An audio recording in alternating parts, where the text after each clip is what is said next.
Yo, what's good, YouTube? This is Jay from T&J, and this is actually a sad episode, I can't lie.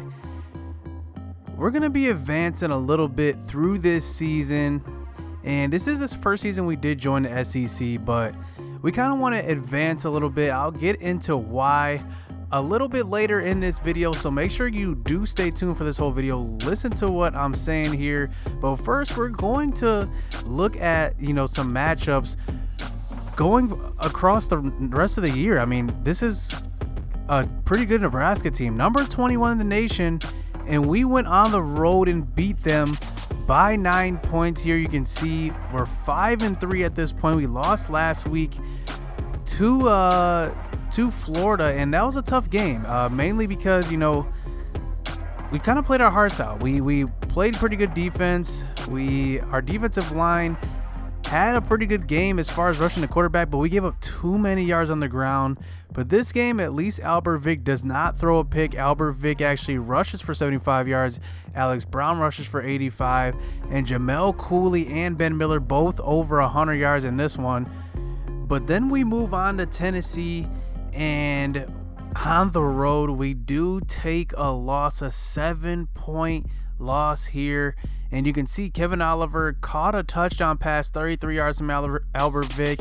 Jamel Cooley got going as well, and I mean, it's kind of heartbreaking going into the SEC 2-4 in conference. I want to see how my team does in a true sim, and it looks like we're not doing so well, and the SEC competition is really starting to catch up to us. But this Marquette squad does have heart. As we go into Mizzou versus a struggling Mizzou, actually, we make them 2-8, 1-7 in conference, and we are still ranked. We are 17, and we actually whoop them 52-28 as we just pile on the points. And looking at the team stats, we had 438 yards of offense, kind of a balanced game, 228 yards of passing and 210 yards of rushing, so I like to see that from the squad. But Albert Vick has probably the best game of the season so far, 17 for 23, 4 touchdowns, and he also runs for a touchdown here as Jimmy Ward actually runs for 115 over Alex Brown, and a rare game from those two, as our defense actually has a pretty good game as Nunez gets going with the sacks, 2 sacks on the game, and he gets going in SEC play. But then at home, South Carolina comes into our building and beats us by 3, so it's showing that our first year in the SEC has been kind of rocky, as these tough teams are just beating us. I mean, they're just simply better than us, and South Carolina is ranked out of this game, number 24.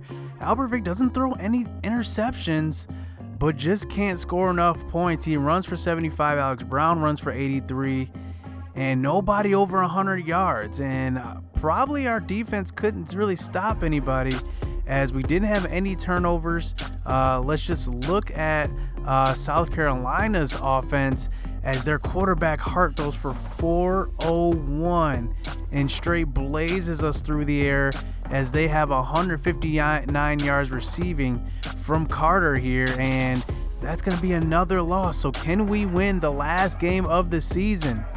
And we do end up beating Vandy in our last game of the season. We become bowl eligible, barely ranked, number 25. So we do finish the season ranked, but 4-5 in conference. That looks ugly, but we do pull it off. So it looks like not too many big plays in this game, but just enough, as Patrick Williams actually gets in, and he throws for 146, 3 touchdowns, 10 of 25. He even runs for 96 yards. So a lot of movement on the offense, as everybody pretty much touches the ball. Even Chris McNeil touches the ball. You never hear his name. And receiving, Kevin Oliver, only 4 people through the air touch the ball. But let's actually look at standings. So looking at the conference standings, Marquette, we finished 6th in our division, 4-5. Georgia finishes on top of our division. Let's take a look at the other division. Notre Dame comes out on top as Alabama. Look at the fall off that they had. So let's just look at their schedule because it doesn't make any sense. Because after they beat us 45-21, they won versus TAMU. They absolutely collapsed, losing to number 5 Arkansas, then winning versus Air Force, but then losing at LSU, at Mississippi State, at Notre Dame, at Auburn. So they go on a 4-game losing streak, and they end up at 7-5 on the year. How did they collapse like that? And just like that, Alabama falls off the map. So let's just look at how the other teams across the nation look, because we're now on the bowl season and we want to see how the conference championships went. So looking at the bowl season, you can see right here we're facing Washington in the Fight Hunger Bowl, and that's a couple days before New Year's. So we're 7-5 going up against a 6-6 Washington team. So let's look at each conference championship. Conference USA, East Carolina takes that one home easily as Appalachian State wins in the Sun Belt. Notre Dame takes home the SEC championship as it's their first year in conference. They take it home as Stanford beats USC. They're number 3 in the nation.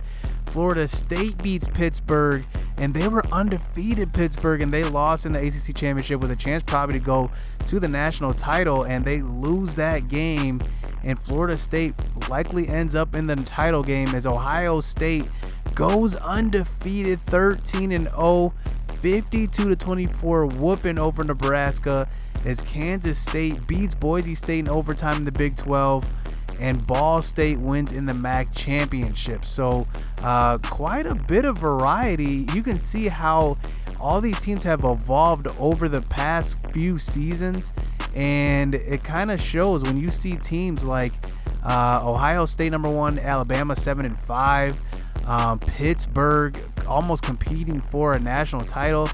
And then I'm just going through the All-Americans here, trying to see if we have anybody. Monroe Watkins actually makes the first team All-American, as he is an All-American kick returner. Let's see if we have any second teamers here. It's not looking like it on offense, and I don't think we would have any on defense, and no, we don't. So let's look at freshman All-Americans. Do we have any freshman All-Americans? Because man, I mean, we are not doing anything. Monroe Watkins is there, but let's look at all SEC. We got to have some all SEC guys, and we do. Alex Brown takes home the first team all SEC running back. Ben Miller takes it home as a senior, and if you look at his stats, 763 yards this season, 9 touchdowns, and this is now into his into the 4th season of his career, 5th season of this dynasty, and he absolutely he's been one of the bright spots in this dynasty. And you can see Notre Dame pretty much dominated this All-American or All SEC team, and Vince Cohen takes home first team as well. So moving on to second team, let's see if we had any second teamers. Looks like we had Red Johnson there at middle linebacker, and Jeter is there as well. So let's see what Jeter ended up with. So he ended up with 5 picks on the season, 3 pass deflections, kind of down from last season, but I mean still all right nonetheless. So let's just see how we do in this advance of the of our bowl game. Let's look at the Heisman winner really quick.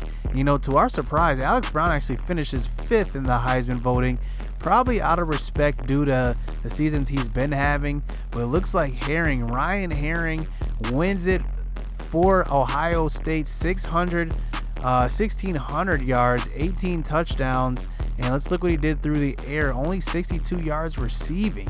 So I don't know if he had that much of a better year than Alex Brown did. Alex Brown, 1,300 yards, 22 touchdowns, and let's see what he did receiving, 132 yards. So he actually brings home the Doak Walker Award, which is pretty surprising knowing that the Heisman Trophy winner didn't even bring that home.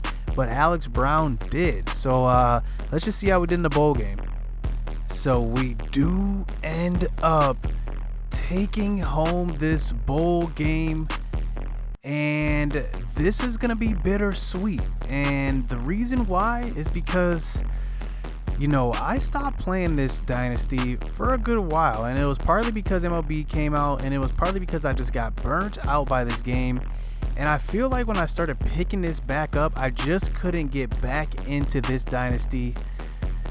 So without further ado, I'm not gonna spoil everything, but we're gonna be starting a new Dynasty, and stay tuned for the video drop in the next couple days or so. And this one's probably going to be the most challenging. I'm not going to get into any details until the next video, but it's going to be challenging, and it's going to involve you guys more than ever. And this is going to be the deepest one I have, and strictly because it's going to be the hardest. We're going to be the worst team that we possibly have been. It's going to take longer for us to build up to where we want to be, and you'll see why it's going to be harder. And I'm going to make it harder in every single facet of the game, simply because, you know, all these dynasties that I've been working with, it's been kind of easy. I mean, to say the least. NCAA makes it kind of easy on you. Even when you skew the sliders, you can make the gameplay difficult. Don't get me wrong, the gameplay, once I started tweaking it, it started getting difficult, but I'm just talking about the game in general. Like, there's no way that I could have took a Marquette team, 1 star, and made them into a national champion 4 seasons. I mean, it just wouldn't happen, and it happened. So partly due to recruiting, partly due to sliders, I think I've figured out a sweet spot with these sliders that makes it difficult every single game, and I think I've got that figured out. But you'll see. I'm not going to reveal everything, but just know this is going to be an epic dynasty. You guys are going to be involved 100%. And when I say 100%, I mean from the players to the coaches to the storylines to everything. So you guys don't want to, you know, get out of touch with this next dynasty. I swear, this one's going to be the best. It's going to be the hardest rebuild on YouTube. I swear, when people say rebuilds on YouTube, they take good teams. Like, I just seen a Michigan rebuild. You can't rebuild Michigan. They're already a powerhouse. How can you rebuild them? So, I mean, I'm taking literally a 50 overall team, maybe even below that. We'll see how low I can go with the ratings, but we'll see. And, you know, like I said, you'll find out in the next video. I'm not going to go into many details, but you can see here, man, Ohio State wins the national championship 19-18. I mean, a weird score for a football game, 19-18. Let's just see how they got 18 and 19. So a safety in the second quarter. That's why they got that 19 points, and they go on to win the game. And let's see, Martell 11 for 31. I mean, that is a horrible completion percentage. I don't know what's going on with that. But Mills does run for 120. Let's look at FSU stats, 17 for 28, and they still lose. I mean, it's that close. So let's just look to see where Alex Brown and Ben Miller ended up in the draft. Let's just see if they got drafted. So looking at the projections, Alex Brown does go in the first round after a phenomenal year this year. Kevin Oliver goes in the third, 95 overall. He finishes his career. Adam Davis finishes 97 overall, and Ben Miller finishes 94 overall, getting drafted in the 5th round. So pretty good year by all of these guys, and I'm sad. I mean, I'm pretty sad. This is the end of an era here. I mean, here at Marquette, we did some things that we didn't think could happen as fast as they did. We won a couple of conference titles. We moved on to the SEC. We won the national championship actually before moving on to the SEC, and I think we had a pretty good run. I can't lie, we had a pretty good run, and I want to thank you guys so much for the support in this series. But trust me, the NCAA 14 grind does not stop with this dynasty. Remember, we had the first dynasty with Indiana, moved on to Marquette. We're taking on a harder challenge here, and we're getting out of the Midwest. We've been in the Midwest too long. And just to give you a preview, we're going south. So you don't want to miss any more action. We're getting closer to the SEC. So we're going to have some recruiting lines down there. We're going to have some new rivals, and the rivals are going to be huge in this next dynasty. You don't want to miss any of it. And you guys are going to be in this one. So you don't want to miss it. Stay tuned. I want to thank you guys so much for supporting this series. This series was great. I mean, I had a lot of fun with it. We had a lot of stories with a lot of these players, especially Alex Brown. He